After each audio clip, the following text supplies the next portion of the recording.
Y'all know me. It's one physical therapist assistant, one PTA. I just spend a lot of hours with a lot of legends of America. I am tired. Whenever y'all see me do the double intro, that means I work 2 buildings. So I'm tired. I need some gas. I don't want to stop. I hope y'all doing all right today, man. I hope y'all doing okay. Oh, man. Hey, yo, I listened to it's a funny thing about older people, man.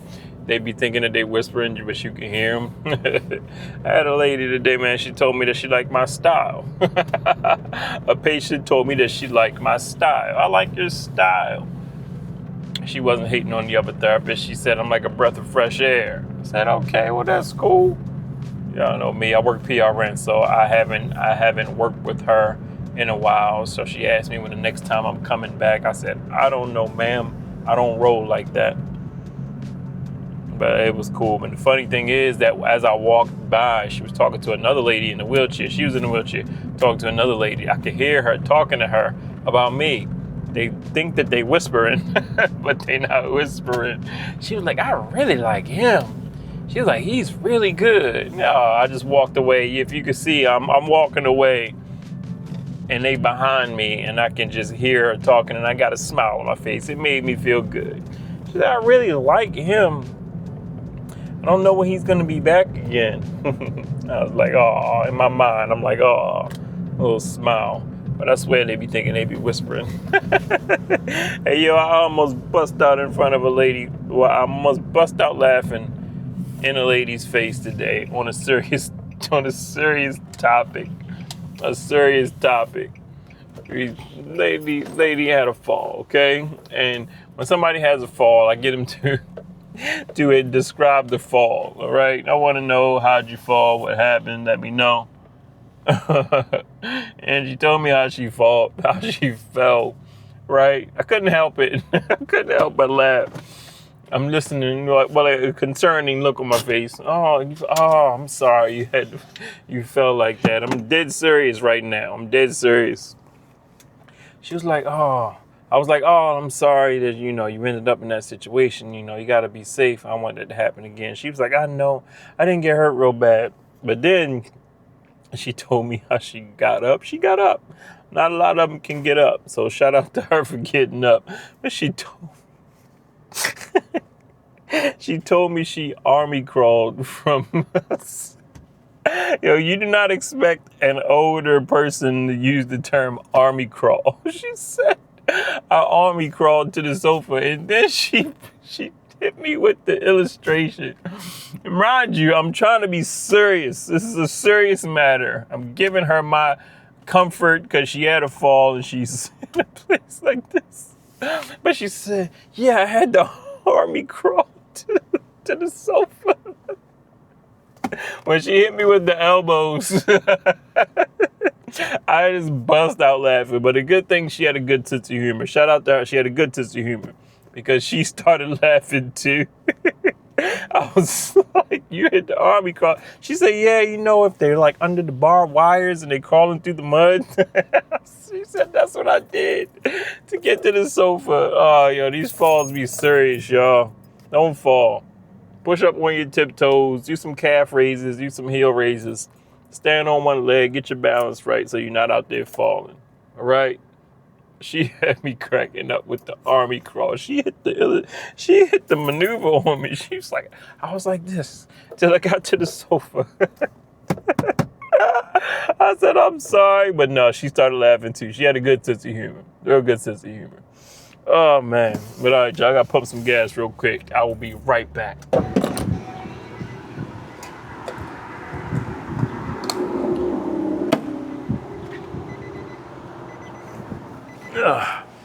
All right, y'all.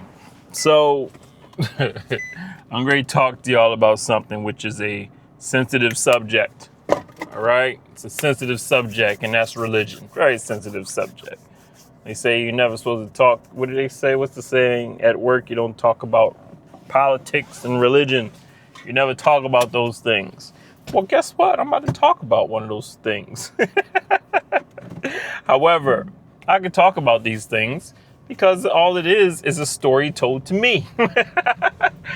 I'm not giving you a judgment or an opinion either way. Okay? But I'm giving you a story told to me by somebody who I work with, who happened to be a patient of mine. All right? It's an interesting story. It's an interesting story, but it proves one thing to me. What does it prove to me? Don't just believe something just because somebody tells you it. Don't, just because somebody tells you something, that does not mean you have to believe it. This is the lesson here. This is the lesson here. But you got to be careful because, I mean, what is religion? Religion is basically somebody telling you something. That's what religion is. It is. I'm sorry, that's what it is. Somebody telling you something. All right? But let's talk about a person that I met not too long ago, man. I think this person was kind of like this story was funny to this person. Now that she looks back years later. Very religious person. Said that she put all her faith and trust in her religion. And her religion told her that the world was going to end very, very soon. Very, very soon. This is when she was young. When she was young, I don't know how old, from a young age, her religion told her that the world was going to end. So guess what happened as she started to get older? Like, she's believed this for a long time. So as she started to get older, this is what she told me. She was like, this was drilled in her head, that the world was going to end. All right? Some religions will tell you you're going to heaven. Some religions will say, the world's going to come to a devastating end. And I get it. I understand. But she took an interesting approach to this news, to this understanding, or her understanding. And she decided, I don't know if you want to say YOLO, you only live once, but her decision, what she decided to do, she told me she started to just take on debt. The world's coming to an end. Who cares? Who cares? I'm going to run it up. I can't afford something. I don't care. The world's coming to an end. I'm going to run it up. I'm going to run these credit cards up. I'm going to buy a house I can't afford. I'm giving you her story. Her story. Since she said that since she got older, she figured that she wasn't going to be here much longer. She figured that the world was going to come to an end. She thought the world was going to come to an end before she passed away. Okay?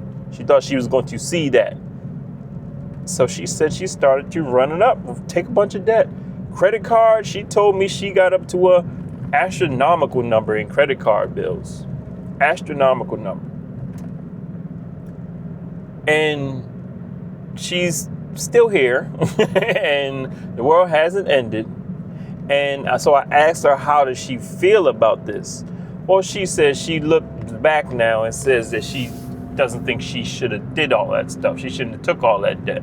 Even though she still believes her beliefs, she doesn't think that was a good decision to do, to take on a bunch of debt, to run up a bunch of credit cards. She said the credit cards were, she said the credit cards were the thing for her. Like, she had credit cards with all of the department stores, like old school department store credit cards. All of them. Macy's, JCPenney's, Sears, all of them. And she said she did this because she wanted to enjoy life. She wanted to enjoy her, last few years since the world was coming to an end. So I asked her, how does she feel about it now? And again, like I told you, she said she probably shouldn't have done that. But, she's here now. As far as the debt, does she still have it? She says she still has a lot of it. She says she still has a lot of it. Does she plan on paying it back? She's like, she pays what she can, She says that she wishes she would have been better with her finances. I asked if she had any children. She said she has a couple of kids, and I asked her, are they better with their finances? And she says that for the most part they do good, but they have debt too. My takeaway. What is my takeaway from the story like this? Well, evidently, again, like I said, the lady believes something that somebody told her. If you believe something that somebody tells you, that's on you. If you believe something that's going to happen or take place, an event, a thing, it's going to happen, but it hasn't happened, it's never happened, that's on you if you believe that person that told you this.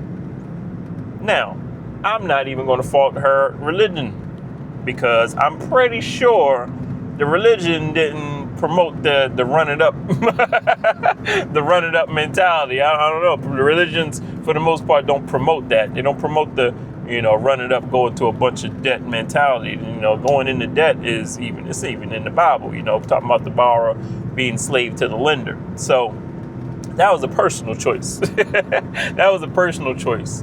However, it is something to be said about, constantly believing something like that somebody tells you, and you having that expectation and dealing with, again, consumerism, all of the debt that we are in as a nation. You know how much debt we in? I looked it up. We are the United States of America. This is the U.S. United States of America goes into, I read this $2.6 million of debt per minute.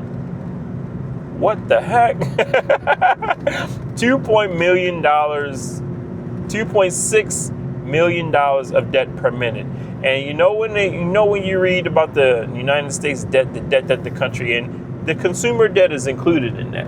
So the debt you have is included in the U.S. debt. That's part of it. I never knew that. I didn't know that was part of it. Correct me if I'm wrong, but this is what I've researched and I found. All the debt, let's say you in $50,000 of debt, credit cards, home, car, whatever. That's included in the United States debt because it's your debt and you're in the U.S. That is the United States of America debt. You're contributing to that. I didn't know that. I just thought it was the government's craziness, whatever. But no, they include publicly held debt too by the citizens. I learned something new. I didn't know that. But 2.6 million per minute.